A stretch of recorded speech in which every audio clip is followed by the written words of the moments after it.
نہیں تو میرے خیال میں کہ اپوائنٹمنٹ جو ہونا تھا وہ اسموتھلی ہوا ہے. بالکل. اور جس سے بات کرو تو وہ کہتے ہیں کہ بڑا پازیٹیو موو ہے یہ. وہ کہتے ہیں کہ بڑا جینٹلمن ہے, بڑا ایماندار ہے, پروفیشنل ہے, نہ ان کے پاس اتنے پیسے ہیں کہ آپ اور میں کچھ چپکے سے ہاتھ کے پیچھے کہیں کہ یار اتنا پیسے کدھر ہے گئے. اور یہ ہر وقت میرٹ پہ ہی ترقی کیا ہے. ان کے ساتھ یا ان کے پہلے کوئی میاں مٹھو نہیں تھے جا کے لابی کرنے کے لیے پرائم منسٹر کے ساتھ. تو میں سمجھتا ہوں کہ یہ زبردست انٹیلیجنس کا آدمی ہے. مانے انٹیلیجنس ڈی جی ایم آئی 2.5 سال آلموسٹ, اور نامینے وہ D G I S I رہ چکا ہے. سیدھا بات کرتے ہیں, بلیک اینڈ وائٹ آدمی ہیں, اور سورڈ آف آنر بھی ہیں. یہ پہلے جنرل ہیں جو اپنے سورڈ آف آنر سے آرمی چیف بنے. تو لگتا ہے ایسا ہے کہ سورڈ آف آنر کوئی خاص بات نہیں ہے, اس لیے کہ اگر 75 سال میں یہ پہلا جنرل ہے جس کا پاس سورڈ آف آنر رہا ہے, تو اس کے بارے میں سمجھتا ہوں زیادہ ہونے چاہیے تھے سورڈ آف آنرز, اور زیادہ سورڈ آف آنرز کو پروموٹ کرنا چاہیے تھا.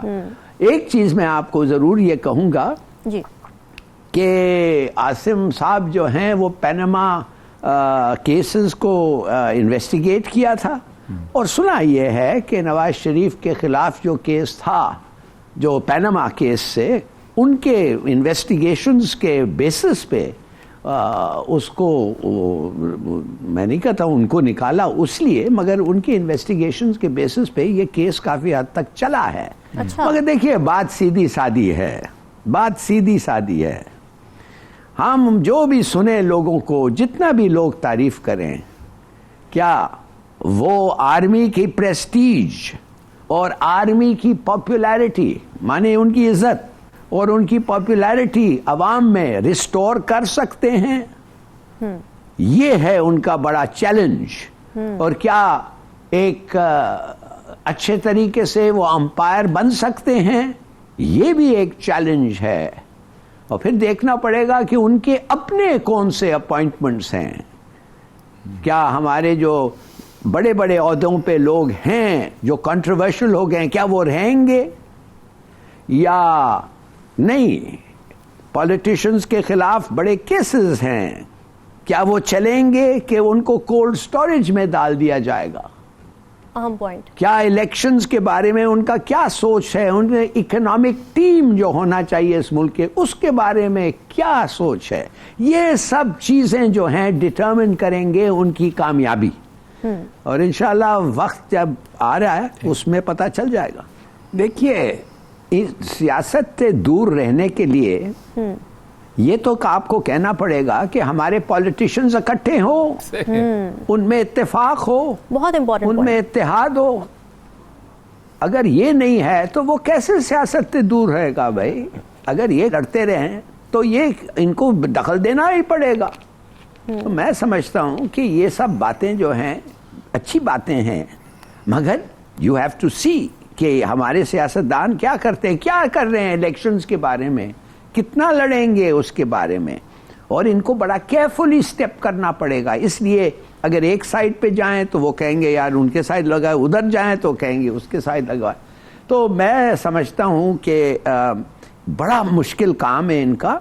اور میں سمجھتا یہ بھی ہوں کہ ان کو جو ملک کے لیے اچھی چیز ہے وہ کرنا چاہیے, پریشر میں نہیں آ کے کرنا چاہیے.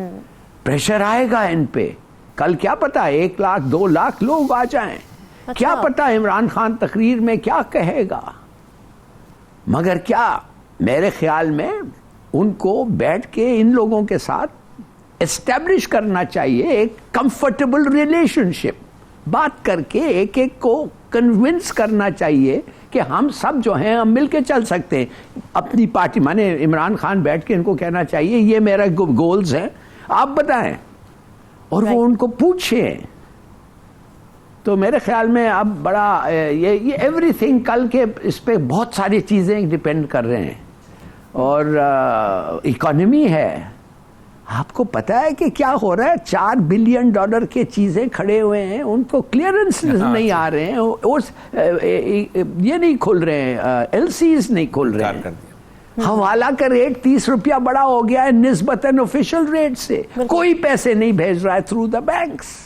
اس پہ بھی میں کہہ رہا ہوں یہ نیشنل سیکیورٹی چیزیں ہیں, اور نیشنل سیکیورٹی کنسرنز دی آرم فورسز. اس کا مطلب یہ نہیں ہے کہ وہ اپنا ہی تھیوری چلا لیں, اس کا مطلب یہ ہے کہ they have a seat at the table, ان کو بیٹھنا چاہیے. اب لوگ کہتے ہیں کہ اگر سیٹ ٹیبل پہ آ گئی تو وہ انٹرفیئرنس, جیسے نواز شریف نے بیچارے جہانگیر کرامت کو نکال دیا. کیا کہا تھا کرامت؟ کہنا ہے گا ایک نیشنل سیکیورٹی کاؤنسل ہونا چاہیے. کہتے ہیں تم نے کیوں, کیا تمہارا کیا حق ہوتا ہے کہنے کے لیے؟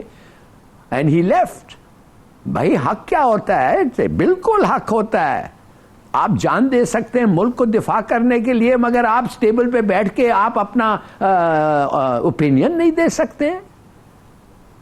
یہ بھی بڑی ضرورت ہے. دیکھیے میں آپ کو بتاتا ہوں کہ اگین میں پھر سٹریس کرتا ہوں, he is part of team Pakistan. ایک زمانے میں وہ کپتان تھے, اب شاید وائس کیپٹن. میں چاہتا ہوں کہ وہ وائس کیپٹن رہیں, اور جو الیکشن جیت کے آئے گا وہ کپتان ہو, مگر ایسنشل ہے کہ یونٹی ہو. اور میں تو ان کو اگر فرینکلی اگر مجھے ان کو ایڈوائز کرنا ہو, دیکھیے آپ ایک چیز سمجھے, میں نیشنل ڈیفنس کالج گیا ہوں 2 سال, میں ڈائریکٹنگ سٹاف پہ تھا 2 سال. میرا کام ہوتا تھا کچھ اسیسمنٹس دینے ان افسرز کے جو میرے ساتھ کام کرتے تھے. میں آپ کو بتا نہیں سکتا ہوں ان میں کیا کیپیبلٹیز ہیں. ان کے ایسے افسر ہیں دے آر ویری کیپیبل. آپ ان کی ججمنٹ نہیں استعمال کرنا چاہتے, ان کی ایکسپرٹائز نہیں کرنا چاہتے اس لیے کہ وردی پہنا ہوا ہے. یہ کوئی کانسیپٹ نہیں ہے.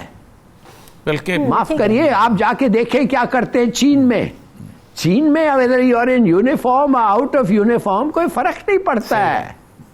کون کتنے ستارے ادھر لگا رہے ہیں اور کیا میڈلز ادھر لگا رہے ہیں, makes no difference. آپ کا حق بنتا ہے کہ پارٹی کی لائن میں you have your input. دیکھیے جو بھی عمران خان کل کہے گا بڑا امپورٹنٹ ہوگا, اور ہمیں پتہ چلے گا کہ فیوچر کورس نہیں ہے. مگر انہوں نے جو کہا ہے, اولیاء صاحب نے بالکل صحیح کہا ہے. دیکھیے میں لکھ کے دے سکتا ہوں, کوئی بھی لکھ کے دے سکتا ہے, پتھر پہ لکھ لیں کہ جب بھی الیکشنز ہوں گے عمران خان جیتے گا. یہ سب کو پتا ہے, یہ اپوزیشن کو بھی پتا ہے.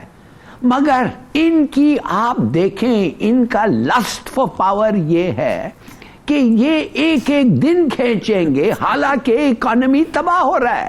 اور تباہ کیوں ہو رہا ہے؟ کہ اس قسم کے فیصلے جو ایک سٹرونگ گورنمنٹ کر سکتی ہے, جو عمران خان کو اگر ایک سٹرونگ میجورٹی مل کے جب وہ آئے گا وہ کر سکے گا, یہ نہیں کر سکتے. آپ کو پتا ہے, یہ تو انہوں نے کہا, بالکل صحیح کہا کہ یہ اسمگل ہو رہا ہے. میں نے آپ کو کل اور پرسوں دونوں دن بتایا تھا کہ 40 ملین لوگوں کی ڈالر ریکوائرمنٹ, مانے پورا افغانستان جو 39 اور 40 ملین لوگوں کا ہے, اس کا ڈالر ریکوائرمنٹ پاکستان سے اسمگل ہو کے آیا ہے. اس لیے کہ امریکنوں نے ان کے پیسے روکے ہوئے, اور کوئی پاگل ہے پیسے بھیجے گا افغانستان کو, کیا کرنے, وہ پہنچے گا ہی نہیں. تو کہنے کی بات یہ ہے کہ جب وہ اسمگل ہو رہا تھا تو آپ کدھر تھے بھائی؟ 400 ملین 300 ملین ڈالر کا ایک فینس لگایا ہے, وہ فینس کدھر تھا؟ تو آپ سمجھتے ہیں اس قسم کے ہیمریجنگ کے ساتھ یہ ملک چل سکتا ہے؟ اکانومی کی جب یہ حالت ہے, میں آپ کو بتاتا ہوں کیا ہونے والا ہے. غیر ذمہ دار فیصلے کریں گے.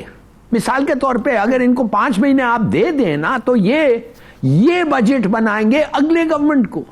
یہ جو بغیر الیکٹ ہو کے آئے ہیں, یہ جو ایک ایسے طریقے سے آئے ہیں جو سب کو مشکوک لگتا ہے, all dubious tactics, یہ لوگ آ کے اگلا بجٹ بنائیں گے. اور پھر کیا ہوگا؟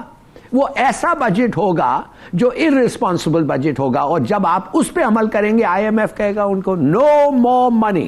اچھا, تم لوگوں نے بار بار اپنے وعدے کر کے توڑے ہیں اور ہم پیسے نہیں دیتے. اب پھر کیا ہوگا؟